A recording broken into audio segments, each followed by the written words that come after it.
नमस्कार दोस्तों, मैं हूं आपका दोस्त और सखा में जुगानी। आप देख रहे हैं ज्वाइंटस और सीधी सी बात करेंगे। मार्केट हाईली वोलेटाइल हो गई, क्या इस समय पैनिक सेलिंग होनी चाहिए या नहीं होनी चाहिए, उस पर जरूर चर्चा करेंगे। आप लोगों ने देखा है कि कितनी सारी मार्केट वोलेटाइल रही है और इसके बाद में शार्प राइज होती है। शार्प राइज के बाद में उसके बाद में क्या होता है, यहाँ पर हमारे डीआईआईज ने अपनी स्ट्रैटेजी को चेंज करी है। अपने स्ट्रैटेजी को चेंज करने के बाद में वहां से जो मेरे को बदलाव दिखा है वो ये दिखा है कि जैसे हमने बोला था एक स्टेप पीछे रह करके उसकी खरीदारी कर रहे हैं, तो ये अभी बिल्कुल एकदम से क्लियर हो गया, क्वाइट क्लियर हो गया है कि हमारी जो डीआईआईज हैं उन्होंने अपनी स्ट्रैटेजी कर दिया, भैया तुम बेच लो, उसके बाद में हम खरीदारी करेंगे। तो आप देखते हो एक डीप फॉल होता है, डीप फॉल के बाद में ये होता है, वो कहीं ना कहीं एक बॉटम आउट होने का संकेत हो सकता है। लेकिन फिर भी क्या है, जैसा कि हमने बताया था, लार्ज कैप में आपके रिकवरी पहले आएगी, मिड कैप में लास्ट में आएगी, और हो सकता है कि मिड कैप और स्मॉल कैप में थोड़ा सा ये साल पेन दे। तो इसलिए आप लोग सोच समझ करके निवेश करें, बट पैनिक सेलिंग करने की जरूरत नहीं पड़नी चाहिए। और वर्ल्ड के सिंडिकेट्स का भी हमने हाल किया था और उसके बाद में इसकी भी चर्चा किया था कि वर्ल्ड सिंडिकेट्स के तकरीबन चीजें समाप्त हो रही हैं और दुबई में जो ये यूरोपियन यूनियन की और सबकी जो बैठकें हो रही हैं उसमें भी काफी कुछ नतीजा निकलेगा। तो ये सारी चीजें आपको समझना चाहिए। तो सबसे पहले आज की मार्केट का हाल देख लेते हैं और कमेंट एंड क्वेरीज जरूर लेंगे आज, क्योंकि कमेंट एंड क्वेरीज लेना बहुत जरूरी है और अच्छी खबर भी है। जैसा कि हमने आपको बताया था, निफ्टी 50 आपका स्लाइटली पहले तो एक बार बहुत डीप फॉल हुआ था 22,800 के लेवल को तोड़ करके, लेकिन 22,945 पर बंद हुई है। तो ये अपना खुशी वाली बात है। और इसके साथ साथ में आपने देखा है कि आपका सेंसेक्स भी थोड़ा सा गिरावट रहा है, लेकिन आईटी में आज की डेट में अपना तेजी रही है। और उस तेजी के साथ साथ आपने जो देखा है कि आपका मिड कैप और स्मॉल कैप में गिरावट रही है और अच्छी खासी गिरावट रही है आज भी मिड कैप और स्मॉल कैप में। लेकिन खुशी की बात, खरीद फरोख्त की हम बात करें तो आज 4,786 करोड़ की एफआईआई ने खरीदारी करी है, वहीं पर 3,072 करोड़ की आपके डीआईआईज ने बाइंग करी है। तो अब कुल मिलाकर के देखो, अभी जब तक ये थोड़ा सा कुछ आगे नहीं बढ़ता है, सिंबल क्लियर नहीं होते हैं, तब तक हम इस चीज को ये मानेंगे कि नहीं, ये एक्चुअली जो है ये खरीदारी का दौर नहीं है, ये ट्रैप भी हो सकता है।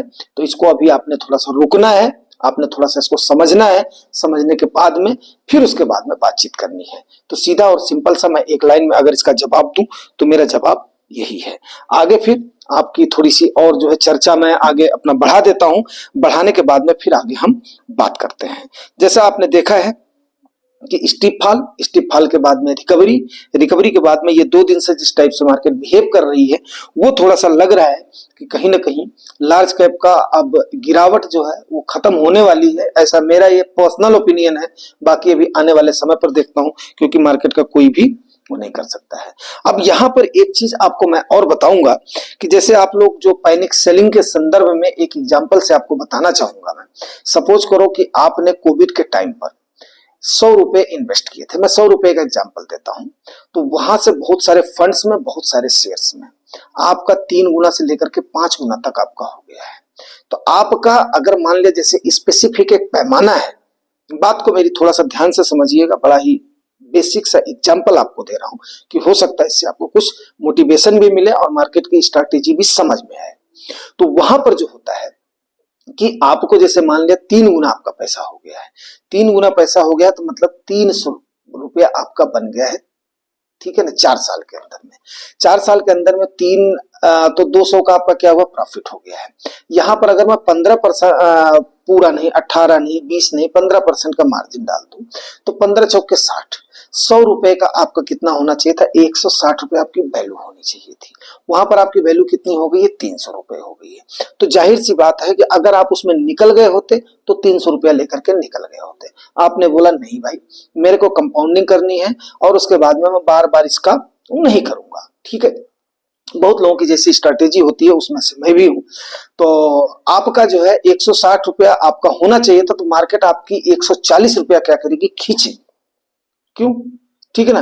अब खींचने के बाद में आपका वहां तक करेक्शन आना चाहिए जो कि 160 रुपया वाजिब जो आपका मिलना चाहिए वो आपका होना चाहिए। आपको पता है कि आपकी मार्केट ने रिटर्न तो दे दिया था, अब वो किस रीजन से दिया था उस पर जाने को छोड़ दो। 140 रुपया आपकी मार्केट ने आपको एक्स्ट्रा दिया था, वो मैं आगे आपको बताऊंगा कि आखिर में ऐसा क्यों किया है मार्केट ने। जैसे मैंने आपको सवेरे ये चीज बताया था मैंने कि जीडीपी आपका, अगर उसको आप देख रहे हो तो जीडीपी का जो आपका ग्रोथ हुआ, रेवेन्यू का ग्रोथ हुआ है, वो 8.2% पिछले साल का हुआ था, इस साल में 6.4% का हुआ था। तो जाहिर सी बात है टोटल इकोनॉमी के वैल्यूएशन को आप देखोगे तो कहीं ना कहीं वो श्रिंक हुई है, ठीक है ना। वहीं पर आप अगर प्रॉफिट देखोगे तो प्रॉफिट में रेवेन्यू का जो प्रॉफिट है आपका, जीडीपी तो आपकी हुई है अपना जो श्रिंक हुई है।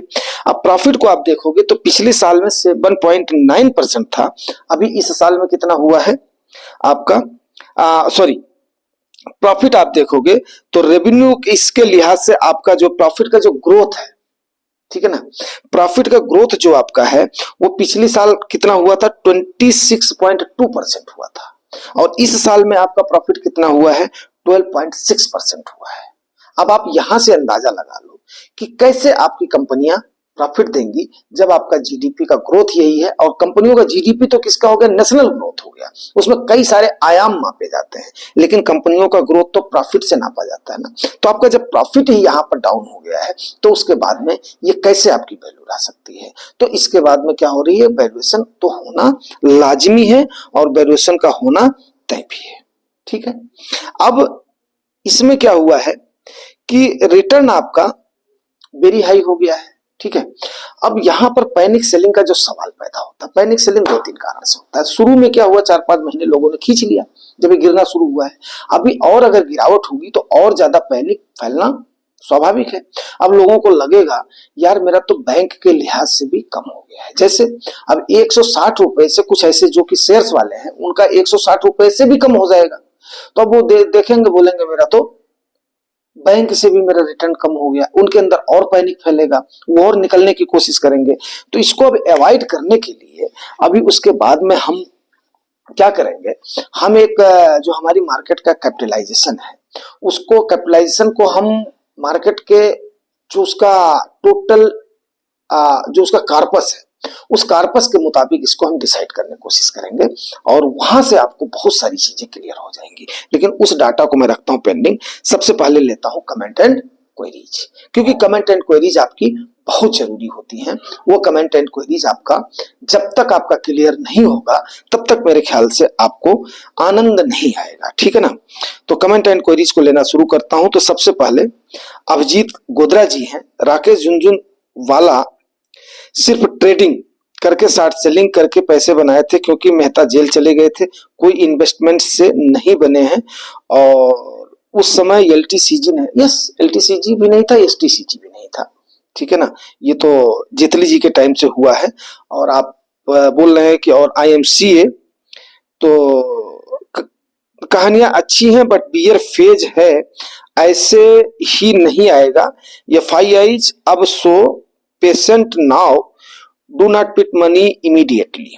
देखिए सर, मैं भी बोलता हूँ इमीडिएटली पुट मनी को पुट नहीं करना है, लेकिन कोई भी प्रेडिक्ट नहीं कर सकता कितना जाएगा। तो थोड़ा थोड़ा करके मैं यही सलाह देता हूँ कि छोटा छोटा करके, यस जिस हिसाब से आपको एसटीपी के जैसे लमसम को उसको ना लो, एसटीपी के जैसे थोड़ा थोड़ा एलोकेट करो, जिस हिसाब से आपका गोल है, जिस हिसाब से आपका टाइम है। ये मैं बार बार सर बोलता हूँ और ये मेरा सौभाग्य है कि अभिजीत गोदरा सर एक सीए होते हुए हमारे साथ जुड़े हुए हैं।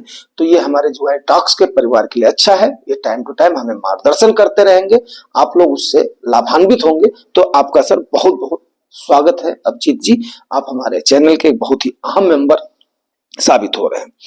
आपको अजीब लगेगा बट एक क्वेश्चन है, जब हम टाटा मोटर्स 600 में परचेस कर सकते हैं तो 1200 पर क्यों खरीदे? और म्यूचुअल फंड्स ने हर रेट पर खरीदा और एफआईआईज को एग्जिट दिया पर कोई बोलेगा नहीं। अच्छा, आईएमसीए मुझे तो सब पता है, working in Deloitte, so I know all things, if you raise this question good।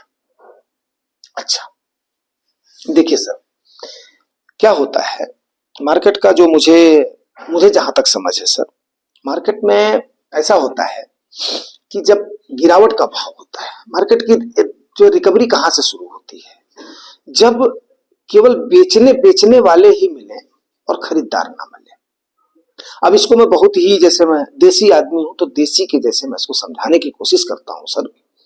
तो आप तो एजुकेटेड हैं, पढ़े हुए हैं, मैं थोड़ा सा एक कड़ा हूं, वहां तक मुझे अर्थ की समझ नहीं है, लेकिन जो मेरे को समझ है मैं बताता हूं। जैसे मान लिया कोई चीज 1 रुपए की मिल रही है, ठीक है, 1 रुपए की मिल रही है, तो 1 रुपए से वो 12 आना हो गई। 1 रुपए में कितना होता है, 16 आना होता है। तो उसके बाद में 12 आना हो गया। 12 आने पर कुछ लोग उसको खरीदेंगे, फिर उसका रेट 8 आना हो जाएगा, 8 आने पर भी खरीदेंगे। अब वहां पर 8 आने पर खरीदते खरीदते क्या होगा, जो अभी मतलब जो सिचुएशन है, लोग उस समय क्या करते हैं, थक जाते हैं। मेरी बात को सर जी समझिएगा, वहां पर खरीदते खरीदते थक जाएंगे। लेकिन मार्केट यहां तक पेशेंस को सर चेक करती है, चाहे वो म्यूचुअल फंड के हों, चाहे वो डायरेक्ट शेयर वाले हों। अब डायरेक्ट शेयर ढूंढना बहुत मुश्किल काम होता है, सो है मैं किसी को भी ना मैं शेयर लेता हूं, ना मैं सर किसी को शेयर का सलाह देता हूं। लेकिन आपने क्वेश्चन किया है, आपने बोला इस क्वेश्चन को उठाना, तो उसके बाद में क्या होगा, मार्केट वहां तक जाएगी जहां तक उसकी कीमत 4 आना रह जाएगी। अब 4 आना कीमत जाने के बाद में किसी के पास पैसा तो बचेगा नहीं। तो जो मार्केट में जितना जानकार है, जितना उसने पेशेंस बनाया हुआ है, तो वो वहां तक अपने आप में रोकड़ा रखेगा, रोकड़ा एनी हाउ करके रखेगा।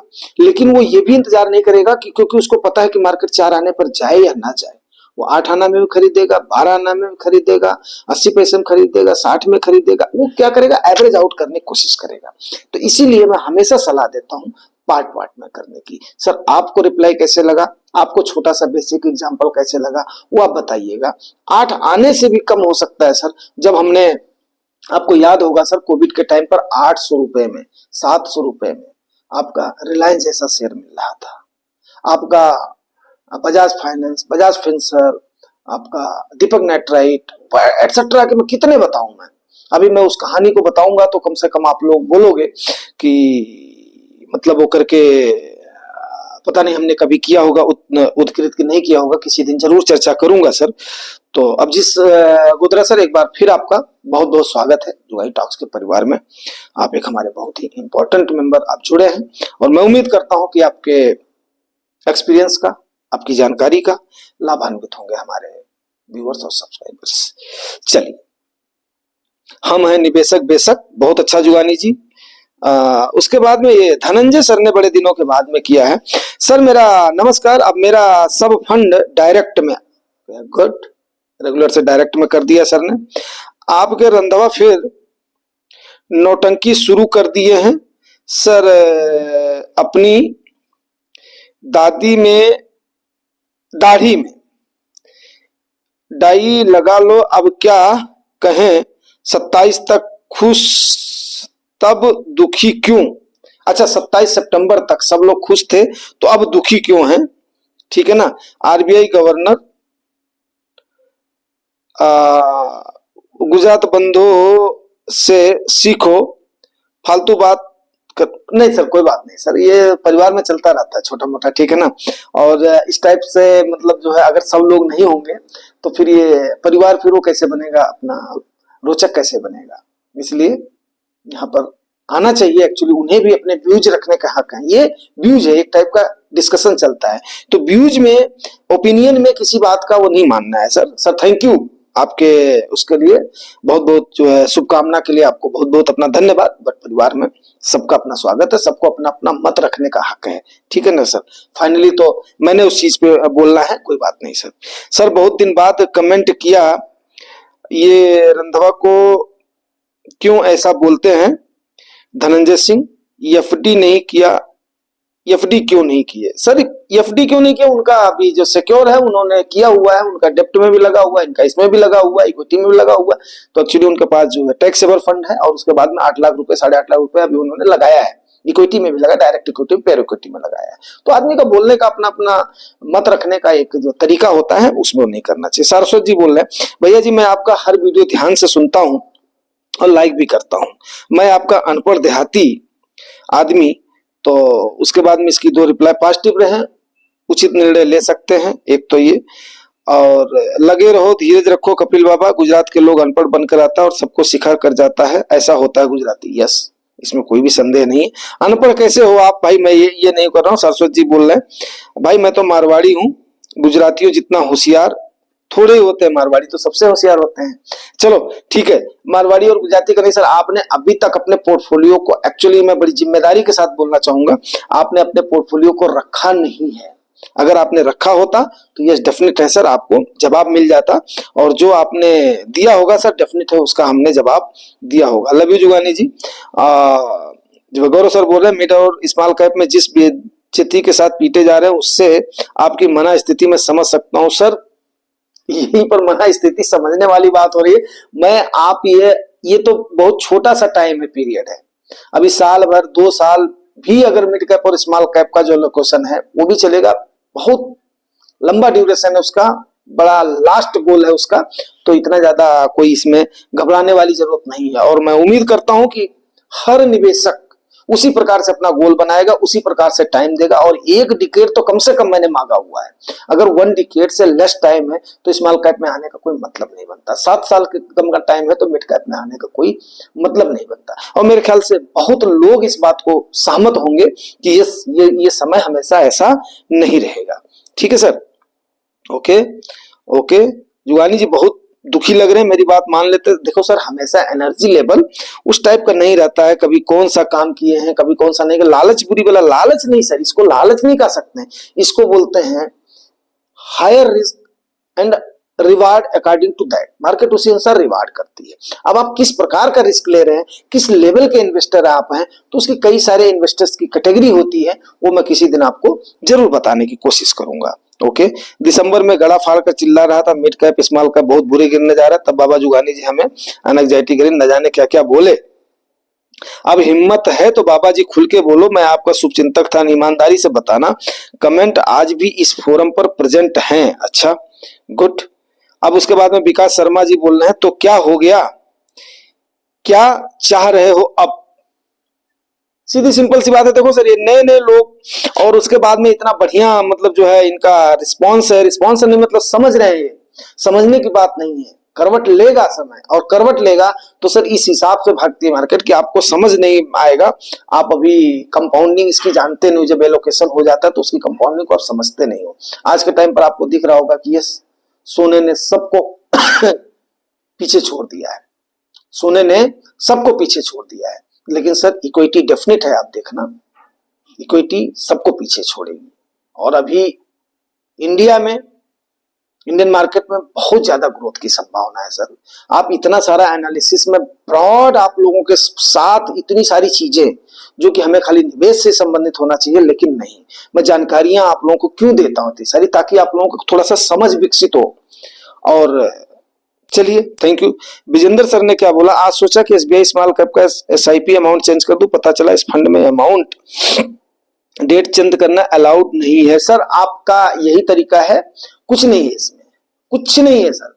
आप जैसे मान लिया आपको डेट चेंज करना है, अमाउंट चेंज करना है, चाहे वो कम करना चाहे ज्यादा करना है, बड़ा सिंपल सा आसान सा तरीका है सर। अगर आपको बढ़ाना है तो एक एसआईपी उसमें स्टार्ट कर दो। 25,000 तक इन्होंने क्लॉज लगा रखा है, अगर आपका 25,000 तक है तो कोई दिक्कत नहीं है। उसके बाद में अगर आपको उसको चेंज ही करना है या उसको कम करना है तो वहां पर ही उस एसआईपी को क्या करो, आप स्टॉप कर दो।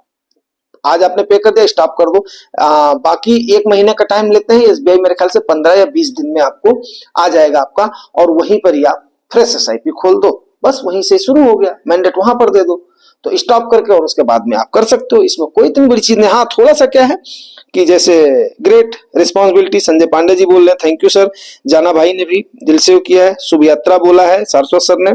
और उसके बाद में अरशद जी बोल रहे हैं, अरशदुल्ला खान जी बोल रहे हैं, बहुत अच्छा काम कर रहे हो sir, thank you sir, thank you very much. ये आपने अप्रिशिएट किया, उसके लिए बड़ी बड़ी मेहरबानी। सूर्य प्रताप सर ने प्रेजेंट बोला है, शुभ यात्रा महोदय। गौरव सर ने बोला है, welcome Dehradun Jugani ji, nice analysis, welcome back to home. और उसके बाद में गोदरा सर बोल रहे हैं, आप भी भक्त हो क्या। सर बात यहां पर भक्त की नहीं है, बात यहां पर है सरकार के एक्शंस की, जिस हिसाब से सरकार एक्शन ले रही है सर। अब देखो कई सारे स्टेप्स तो सरकार ने लिया है, लेकिन अब सरकार ने जो उस समय मार्केट में पैसा डाला था, काफी सारा उनके टैक्सेशन को कम किया था, उसके बाद में बहुत सारी चीजें सहूलियतें दी थी, तो उसको छोड़ करके जिस हिसाब से अब स्टेप ले रही है, तो कहीं ना कहीं दिख रहा है कि यस, अब सरकारी तंत्र को काफी सारा ऐसा अनुभव हो गया कि हमें इस टाइप से काम करना चाहिए। उस बात की खुशी है। बात मेरी सर समझ रहे हैं? बात यहाँ पर भक्त की और इसकी नहीं है। पोर्टफोलियो 1 लाख लाल हो गया 3 दिन पहले। गुजरात बंधु सर बोले ठीक है सर, लाल से हरा भी होगा, निश्चिंत रहो। तकरीबन 5% पोर्टफोलियो लालम लाल। कोई बात नहीं सर, इस आपने तो कितनी बार रिडीम करके उसके बाद में उसका प्रॉफिट बुक करके फिर उसके बाद में किया सर। स्मॉल कैप पोर्टफोलियो 10% लाल। हाँ सर, स्मॉल कैप में जबरदस्त गिरावट हुई और स्मॉल कैप बियर फेज में जा चुका है। अच्छा वक्त आएगा। आज पोर्टफोलियो रिव्यू करके देखा मैंने तो सर, अभी उसको वही नहीं किया, चेक ही नहीं किया। ठीक है सर, तो यहां पर अब इसको करते हैं खत्म, बाकी चर्चा को फिर बढ़ाते हैं आगे। तो अभी ये सारी जो कमेंट एंड क्वेरी जितनी होती जा रही है, आप लोग विश्वास रखें, मैं लेता जाऊंगा जिस हिसाब से आपका होगा। यस डेफिनेट है, कोई इसमें दो राय नहीं है। ठीक है सर, और आज ये अच्छा खासा लंबा वीडियो हो रहा है। आप लोगों की डिमांड है तो कभी छोटा कभी बड़ा कभी वो करके, तो हमने आज टाइम को इंक्रीज किया हुआ है। मेरे पास आज समय था तो मैंने इसको इंक्रीज कर दिया। 6 मिनट 7 मिनट का नहीं है, ये तकरीबन 25 मिनट तक का वीडियो जाएगा। अब देखता हूं आप लोग, ठीक है ना। और अब आप देखिए कि आपको हमने वहां तक बता दिया था 150 रुपए पर मैं था। अब 150 रुपए में क्या हो रहा है कि जैसे 60 रुपए, 160 रुपए, 15 चौके 160 रुपए वैल्यू होनी चाहिए। 100 तो उतना मार्केट आपसे खींच करके ले जाएगी, इसमें कोई भी दो राय नहीं है। अब आप या तो वहां से निकल गए होते, नहीं तो आपको इंतजार करना पड़ेगा। अब जब ये 150 भी जा सकती है तो वहां पर क्या लगेगा आपको कि हमें तो एफडी से भी कम रिटर्न मिला है। और जब ऐसा आपको लगने लगेगा तब वहां से आपकी मार्केट बाउंस बैक होगी। और ये बात पक्का सही है कि समय के साथ एवरेज आउट होकर के आपको 15% के हिसाब से 300 के 400 भी जाएगी। तो वो थोड़ा सा उसको बोलते हैं प्राइस करेक्शन के साथ साथ टाइम करेक्शन हो गया, जो कि इस समय दोनों हो रहा है और इसमें निवेशक अच्छा खासा हो रहे हैं। तो वहां से निकलने का, भागने का, मेरे ख्याल से जब आपको ऑल टाइम हाई पर मार्केट होती है, हाई पर हाई बना रही होती है, तो हमारे जैसा बोलता है जिसको पैसा चाहिए आप लोग अपना पैसा निकाल लो। लेकिन उस समय आप लोग सुनते नहीं हो, कब और बन जाए और बन जाए और बन जाए। फिर थोड़े सा गिरता है तो सारा पैसा एक साथ झोंक देते हो। बहुत सारे लोग क्या सोचते हैं, और गिर जाए और गिर जाए और गिर जाए। तो इस टाइप से छोटा छोटा जैसे सीढ़ी नुमा अगर आप बनाते जाओगे ना, पहाड़ी जो खेती आप लोगों ने देखी होगी ना, सीढ़ीदार खेती उसको बोलते हैं। तो उस प्रकार से मार्केट में भी हमें सीढ़ीदार खेती बनानी है। हमेशा ये करना है कि धरती का सिंधु क्या है, गोल है। अगर उस प्रकार से करोगे तो सीढ़ी सीढ़ी करोगे तो यस, जिस दिन आप ये समझ गए मार्केट का पूरा फेनोमेना आप समझ गए। ठीक है ना। अब एक तो जीडीपी, ऊपर से प्रॉफिट का बुरा हाल, तो ये हालत है। तो यहां पर आप अगर आप पैनिक में बेच देते हो ना, यहां पर जब आप आकर के पैनिक में बेच देते हो तो सबसे बड़ी गलती हो जाती है। आपने क्या किया, कम में बेच दिया है, फिर दोबारा आप मार्केट में कभी आओगे नहीं। इसीलिए आप लोगों से 10 साल मांगा जाता है। 10 साल क्या मांगा जाता है, इसीलिए मांगा जाता है। अब रही बात अगली, मैं आपको बताऊं कि कितनी कंपनियां किस किस कैटेगरी में है, वो आप छोड़ दो। निफ्टी 50 50 कंपनियां, सेंसेक्स में 30 कंपनियां, फिर 100 कंपनी लार्ज कंपनी में। अब आप ऐसे समझने की कोशिश करो, 500 करोड़ से लेकर के 8000 करोड़ तक जो आपका ये है, क्या नाम है, मार्केट कैप है ना, यहां तक कंपनियां स्मॉल कैप में 1100 कंपनियां ही आपकी हो रही है। ठीक है। और वहीं पर ही 8000 से लेकर के 26000 करोड़ तक ये हो रही हैं आपकी 295 कंपनियां। ये हो रही मिड कैप की कंपनियां, समझ रहे हैं। लार्ज कैप की आपकी कंपनियां हो रही हैं 315 कंपनियां, जो कि इसके यबक जिनका अमाउंट है। अब वो उनको मिला है, सेंसेक्स 30 में मिला है, नहीं मिला है, निफ्टी 50 में उनको जगह मिला है, नहीं मिला है, निफ्टी नेक्स्ट 50 में उनको जगह मिला है, नहीं मिला है। लेकिन ये इस कैटेगरी से मार्केट कैप के अनुसार आज की हमारी कंपनियां हैं। और इसमें तकरीबन कंपनियां जो हैं स्मॉल कैप को छोड़ करके, मिड कैप को छोड़ करके, अभी टोटल कितनी हो रही है, 4900 कंपनीज में से आपकी 1100, 300, 1400, 300, 1700 कंपनी के आसपास आपकी इस कैटेगरी में आ जाती हैं। बाकी कंपनियां आपकी माइक्रो कैप कंपनी में आ गई, पेन्नी कंपनीज में आ गई, इसमें आ गई। बहुत सारे लोगों को जिनको बोलते हैं उनकी खाली ऑफिस है, ऐसा भी लोग बोलते हैं ना, खाली ऑफिस है, वहां से ऑपरेट होते हैं, फलाना है ढमकाना है, फलाने मंत्री का पैसा, फलाने उद्योगपति का पैसा, ये वो बोलते हैं ना लोग ना, ब्लैक मनी को फाइट करने के लिए है, ये है वो है, वो सारी चीजों को जाने दीजिए। अब आप उसके बाद में आपके फंड मैनेजर ने कम से कम माइक्रो में से लिया होगा तो उसको भी एनालिसिस, क्योंकि उसके पास एक्सपर्ट की टीम है। यहाँ पर फंसते कौन है माइक्रो कैप में और इसमें पेन्नी कंपनियों में? फंसते वही हैं जो कि ज्यादा लालच में आकर के पर्टिकुलर शेयर ले लेते हैं। बात मेरी समझ रहे हो? तो इसलिए अगर आप म्यूचुअल फंड में हो तो आपका तकरीबन ये मान करके चलो कि ये जो मैं 1700 कंपनियां बता रहा हूं, 2000 कंपनी तक, 2000 कंपनी तक जो इस रेंज बाउंड में आ रही होंगी ना, यहां तक में आपके फंड मैनेजर ने खरीदारी कर दी हो। बहुत सारी चीजें ऑडिट होती है सेबी के द्वारा, बहुत सारी चीजें ट्रस्ट के द्वारा वो करी जाती है, कंट्रोल करी जाती है। तो इस बात से निश्चिंत रहें। तो आज वीडियो काफी लंबा हो गया है, उम्मीद करता हूं कि बात आपको समझ में आएगी। अगर आती है तो मेरा सौभाग्य होगा। Thank you very much, thank you. और भी बहुत सारी क्यूरीज हैं, बहुत सारे वीडियोज हैं, बहुत सारे मैटर हैं, बिल्कुल लाऊंगा, डेफिनेटली डिस्कस करूंगा जैसे जैसे मेरे को समय मिलता है। आप लोगों को समय जरूर देता हूं। बस आप लोगों से निवेदन यही है कि अगर आप लोग लास्ट तक देख रहे हो तो यार थोड़ा सा इसको लाइक साइक कर दिया करो और थोड़ा सा अप्रिशिएट वगैरह कर दिया करो, उससे एनर्जी बूस्ट होती है। तो 25-26 मिनट 30 मिनट आप लोगों के सामने बोलना, इतनी सारी चीजें रखना, डिस्कस करना शाम सवेरे जब भी टाइम मिलता है। Thank you very